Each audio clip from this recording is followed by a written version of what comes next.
আরে কত সুন্দর বাইক! ইস, এরকম একটা বাইক যদি আমার থাকতো, এই বাইক দিয়ে সোনাইরাকে নিয়ে ঢাকা শহরের অলিতে গলিতে নিয়ে ওকে ঘুরতাম।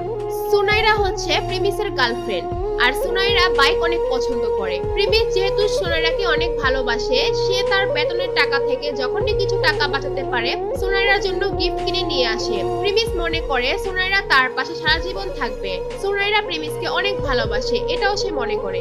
আর তারপর প্রিমিস ফুড ডেলিভারি দেওয়ার জন্য তার গন্তব্যে পৌঁছে যায়, আর সেটি ছিল একটি দামি হোটেল।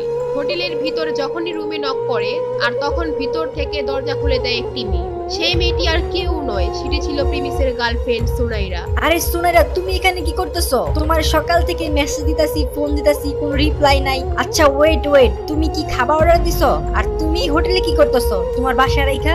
এই ডেলিভারি বয়ের সাথে তো কিসের কথা? আরে প্রিমিস দেখি আমাদের কলেজে পড়ালেখা করে সেই ছেলে এখন ফুড ডেলিভারি বয়। সুনাইরার সাথে এখন যাকে দেখছেন সে হচ্ছে রাসেল। প্রিমিসরা যেই কলেজে পড়তো সেই কলেজের ম্যানেজমেন্টের দায়িত্বে থাকা একজন বড় লোকের ছেলে। সেও ওই কলেজেই পড়ালেখা করে।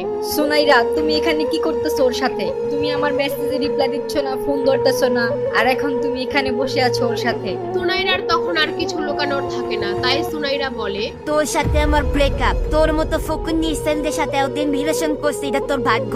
তোর তো একটা বাইক কেনার সামর্থ্য নাই, আমাকে কোথাও ঘুরতে নিয়ে যাস না। তোর মতো ফকিনের পোলার সাথে কে রিলেশন রাখবে রে? প্রিমিস সুনাইরার কথা শুনে যেন তার মাথায় আকাশ ভেঙে পড়লো। প্রিমিস সুনাইরাকে নিয়ে এত স্বপ্ন দেখতো, আর সেই সুনাইরা তার সাথে এই কাজ করলো। প্রিমিস একদম নীরব হয়ে ওইখান থেকে চলে আসা থাকে। সারাদিন না খাওয়া, তার মধ্যে এত বড় ধাক্কা, সে একদম ভেঙে পড়ে। আর ঠিক তখনই কাহিনীতে আসে নতুন টুইস্ট। তার ফোনে একটি মেসেজ আসে, আর সেখানে লেখা থাকে প্রিমিস চৌধুরী আজকে থেকে তার অভাবী জীবন থেকে মুক্ত, আর তার ব্যাংক অ্যাকাউন্টে 500 কোটি টাকা অ্যাড হয়েছে, এবং সে তার পরিবারের গরিবী পরীক্ষায় পাশ করেছে। আপনারা হয়তো ভাবছেন এটা আবার কিসের পরীক্ষা? চৌধুরী ইন্ডাস্ট্রির একমাত্র ছেলে ছিল প্রিমিস। তাদের চৌধুরী পরিবারের একটা নিয়ম ছিল, তাদের পরিবারের ছেলেদের তারা ছোটবেলা থেকেই সমস্ত সম্পত্তি ও টাকা পয়সা থেকে বঞ্চিত করে দেয় এবং গরিব অবস্থায় ছেড়ে দেয়। একটা সময় গিয়ে যখন তাদের 21 বছর বয়স পূরণ হয়, তখন তারা তাদের সমস্ত সম্পত্তি ফিরে পায়। আর সেই দিনটি ছিল আজকে। কি হবে এখন? কি করবে এখন প্রিমিস? কি হতে যাচ্ছে প্রিমিসের সাথে?